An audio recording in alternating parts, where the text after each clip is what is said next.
Salut tout le monde les amis, problème de panne sur Renault Espace 4 comme d'hab, toujours des pannes.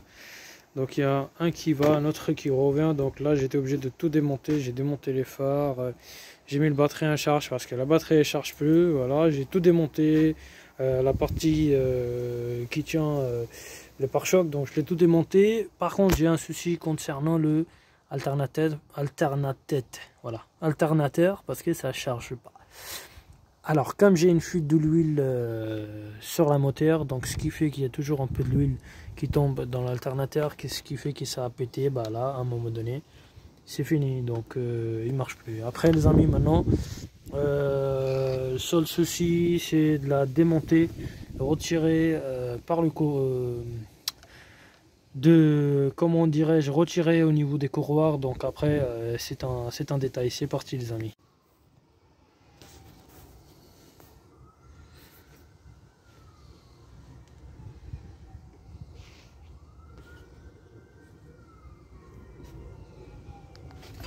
On va pas aller trop dans le détail, donc ça il faut voir qu'il y a déjà de la pression de liquide au refroidissement qu'il faut la vider, que j'ai pas pu la faire tout de suite. Alors donc si vous le voyez juste là il y a un vis à cet endroit là que vous voyez. Allez,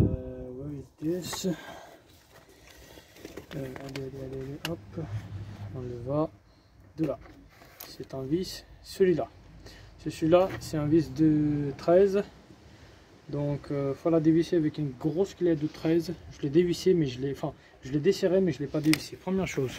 Deuxième chose, vous avez un enroulement qui est là, que je l'avais dévissé de là, qui était là, et après il faut dévisser parce que là vous n'avez pas d'accès derrière, donc il faut la dévisser cette vis là. Comme j'ai énormément de fuite de l'huile les amis, c'est pour ça ça a cramé le, comment il s'appelle, le pompe là. Pas le pompe, ouais, pompe à eux, comme on appelle l'alternateur. Donc là vous avez un autre vis de 13 qui est là, il faudra la dévisser. Et après il ne reste plus qu'à tirer à l'extérieur la pompe à eau les amis. Après on va faire une différence entre le nouveau, enfin entre celui que je l'ai pris de la casse et le nouveau. On va voir, l'ancien plutôt. Vis là, qu'on arrive à les desserrer. Et regardez, dès que j'arrive jusqu'à là, ça touche le corps de voiture. Donc un petit peu compliqué les amis. Pour dévisser l'alternateur, je suis obligé de faire la mélange de liquide de refroidissement, première chose. Deuxième chose, une fois que c'est fait, je vais tirer les durites. Deuxième, après je dois faire la vidange au volant moteur. Très des difficultés les amis. Donc j'ai eu du mal à tirer le vis de bas parce que le vis de bas il touchait le corps de voiture. Donc j'étais obligé de le plier. Je l'ai tordu. Voilà, pour que j'arrive à la sortir. Mais bon, quand je vais le remettre, je vais le remettre avec la boulonneuse parce que j'ai réussi à dévisser avec la boulonneuse. Avec la main, c'était pas facile.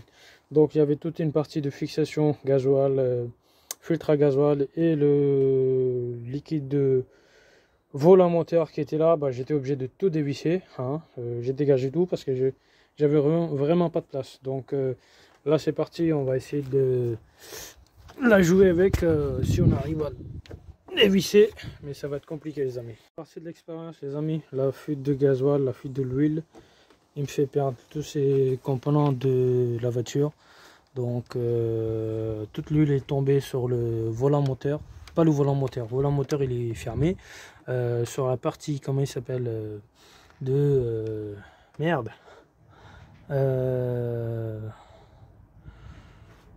je suis pas concentré là, je suis désolé, sur le alternateur, donc c'est pour ça ça a cramé. Là j'ai réussi à démonter l'alternateur. Alors bon, ça aussi vous le voyez, je l'ai tordu parce que j'étais en train de la taper pour la tourner.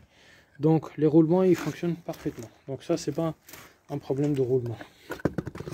Le problème qu'il y avait, c'était que sur ce côté là il y a de l'huile qui se giclait à l'intérieur et ça a cramé. Donc si on va comparer un avec l'autre, 2549 098 A, 2549 098 A, donc c'est la même référence. Valeo, yes. Donc là je suis le plus, là j'ai le plus. Donc ça c'est génial les amis.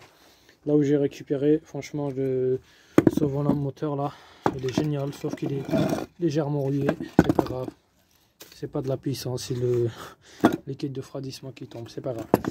Donc les amis, franchement, je suis trop content.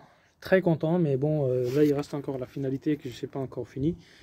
Là c'est parti la préparation et la pose de nouveaux alternateurs. Par contre cette fois-ci j'ai appris une leçon que même si j'ai une fuite, j'arrive pas à la réparer. J'arrive à réparer dans la plomberie mais pas dans la mécanique. Donc comme j'ai réussi à démonter tout proprement, je vais essayer de faire un truc ou moi je vais le scotcher. Moi je vais essayer de faire un truc pour ne pas que le circuit électrique il soit touché avec l'huile, parce que ça, cette partie là, l'huile il rentre, ça pète, comme ce qui m'est déjà arrivé. Donc Renault Espace 4 2 litres 2, année 2005, moteur DCI, toujours une grosse merde les amis, toujours une grosse merde. Moi j'ai pas de chance parce que je suis tombé sur un des véhicules qui avaient des soucis, donc voilà, ça m'a tout foutu dans la merde. Donc là c'est parti les amis, on va faire la préparation et la pause. La journée il commence à descendre, hein, pratiquement plus de soleil. Donc moi je suis là depuis, je peux vous dire depuis midi, et là il est quasiment 16h30. Donc j'ai intérêt de remettre tout à l'heure parce que sinon ça va être la merde. La journée ça tombe déjà rapidement. Les amis, sur celui que je l'ai pris de la casse, j'ai 0,60 quand je mesure les valeurs. Et si je mesure les mêmes valeurs sur l'autre, il me donne combien? Je comprends rien du tout les amis, en tout cas c'est pas les mêmes valeurs là. Là ça veut dire que je sais pas, j'espère que je me suis pas trompé. On va mettre l'alternateur sur place pour faire un test, pour voir qu'est-ce que ça donne, parce que ce que j'avais fait les amis, franchement j'espère que c'est pas, je me suis pas trompé, parce que là c'est plus ou moins même ceci quoi. Celui-là il a pris de l'huile, celui-là je pense que il fonctionne pas à l'intérieur, et celui-là il doit fonctionner normalement. Quand on va le mettre le nouveau sur place, on va voir qu'est-ce que ça donne. Le nouveau alternateur les amis il est sur place. Je dis nouveau, bien sûr c'est l'alternateur qui est usé, hein, donc que je l'avais pris en occasion. Alors ici j'avais fait un repérage, ça c'est le tube de haut et ça c'est le durite de bas. Donc la durite de bas, elle est partie où là? C'est celui-là, donc j'ai marqué bas. Donc ça c'est la durite de bas, voilà. Faut juste que je fasse attention. Par contre j'ai une autre idée les amis, avant de mettre tout ça il faudra que je fasse le raccordement. Voilà, il faudra que je fasse le raccordement de ces deux conneries là. Alors, comment ça se branche?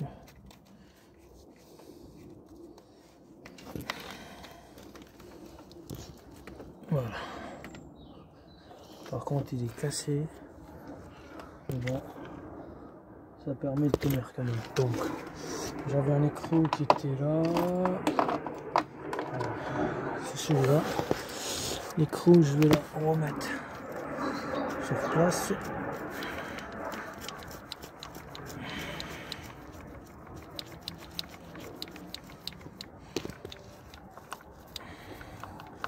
Par contre, il faudra la serrer bien comme il faut, parce que sinon, c'est de la merde.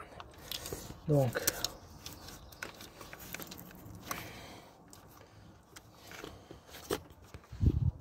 pas pour filmer, j'ai pas pu filmer tout ce qu'il faut les amis. Donc là, ça a avancé petit à petit.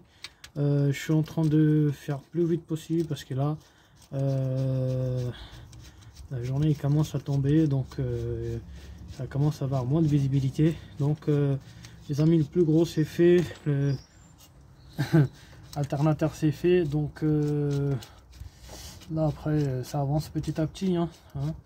Donc il va falloir que je serre. Par contre ça, cette partie là, quand je l'ai desserré, elle n'était pas vraiment serrée.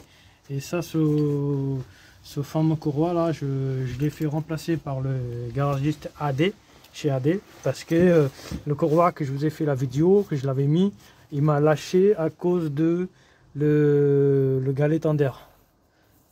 Vous entendez comment il fait le bruit?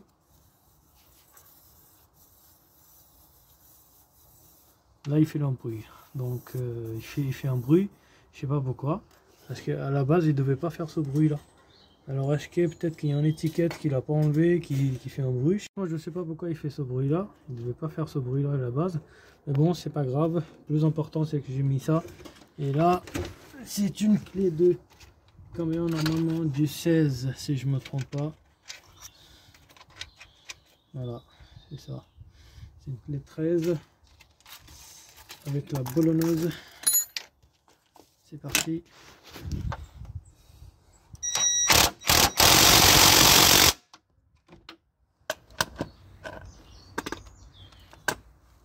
Ça, lorsque je l'avais desserré, franchement, il n'était pas assez serré. Hein. Donc, ça, il fait un bruit, je sais pas. De retour, les amis, après avoir remis le courroie d'alternateur et l'alternateur avec les durite, sauf que j'ai pas mis encore le liquide de refroidissement que je vais la remplir tout de suite parce que j'avais vidé tout à l'heure qui est là. Là, je vois, j'ai 12,95, 12,80. 15, 96, un truc comme ça sur la batterie parce que je l'ai chargé. Normalement, dès que je vais mettre un démarrage, si le démarreur il est bien, là la puissance il doit monter, il doit aller à l'entour de 14, 14,35, 14,80, 14,85, un truc comme ça les amis. J'avais acheté un nouveau bidon. Là c'est la deuxième fois que je fais la vidange de liquide de refroidissement les amis. Donc là 12,90. Là je suis pas mal. Donc je ferme vite fait le bouchon pour éviter que ça gicle à l'extérieur parce que je sais qu'il y en aura besoin de mettre encore, j'en ai sorti plein. Donc là on va faire le démarrage les amis avec le batterie plein bien chargé. Allez hop, voilà, voyez c'est une bordel. Bon.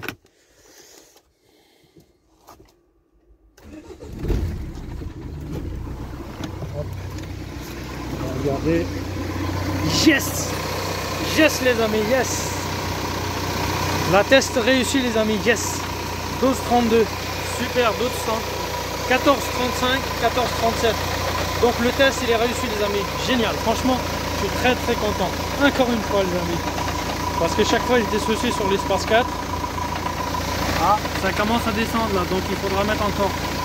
Génial les amis, donc là je suis très content. Bon c'est parti maintenant, je vais commencer à faire toute une partie de fermeture. Parce que j'ai enlevé les phares, j'ai enlevé toute une partie de bordel. Donc normalement là si je coupe le moteur, je dois avoir 12, 12,35, 12,80, 12,90. Donc là j'ai coupé la moteur les amis. Là on a combien? Voilà, là ça commence à descendre, on attend que ça s'arrête. Parce qu'il y a un relais de démarrage qui garde le courant en permanence. 13, 13, 10, il va descendre maxi 12,90, 12,85. Donc c'est génial les amis, la test réussite. Donc le courroie génial, j'ai réussi à le remettre comme il était. Ça tourne parfaitement. Donc là il faut juste qu'on attend un petit peu que le liquide de refroidissement pardon, il descend au plus bas. Une fois qu'il descend plus bas, après voilà, après j'ai plus qu'à rajouter du nouveau. Et voilà les amis, ça a avancé pas mal les amis. Tombé de nuit. Donc ça continue encore dans les lumières. Voilà, donc là j'ai installé une autre lumière supplémentaire. Je continue de bosser parce que moi j'adore ça. Donc ça part la plomberie. Bref, l'astuce que je voulais vous donner, c'est que j'avais fait la vidange un petit peu la vidange de l'huile moteur. Enfin l'huile, comment il s'appelle, volant, moteur volant. Sauf que j'avais pas besoin de retirer, mais bon j'ai retiré un petit peu l'huile que je l'ai remis. Et là il me reste un petit peu. Ce que je voulais vous dire, c'est que lorsqu'on va remettre le roue, le pneu, il faudra mettre un petit peu de l'huile, un tout petit peu, pour que la prochaine fois le dévissage, ça sera facile les amis.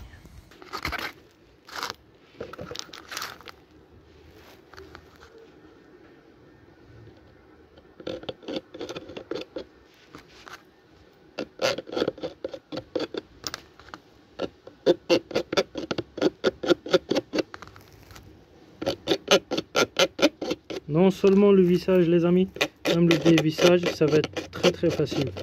Très facile. Bon, c'est une astuce que je l'ai appris par quelqu'un, donc il faut le faire. Donc bon là je suis pas 100% en face. En serrant deux queues de vis. Normalement je vais y arriver à tomber en face. Donc là il faut juste faire attention, ne Pas se tromper au niveau de filetage parce que sinon faut aller ailleurs. Hein. Et si les vis ils sont morts avec les filetages, là il faut changer la disque complet. Les amis, une fois toutes les vis sur place, on va juste la faire en coup de serrage. Un coup de serrage normal. Et là, la prochaine étape, ce qu'il faut faire, bah là, il faut descendre le cric.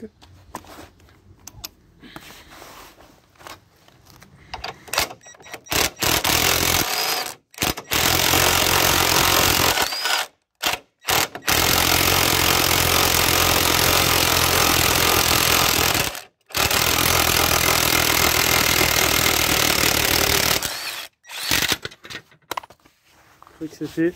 Maintenant il reste le dernier coup de serrage sur les roues les amis, donc sur la roue plutôt, parce que l'autre j'ai pas démonté, donc celui-là c'est bon, c'est bon, c'est bon, c'est bon, c'est bon, nickel les amis. Voilà.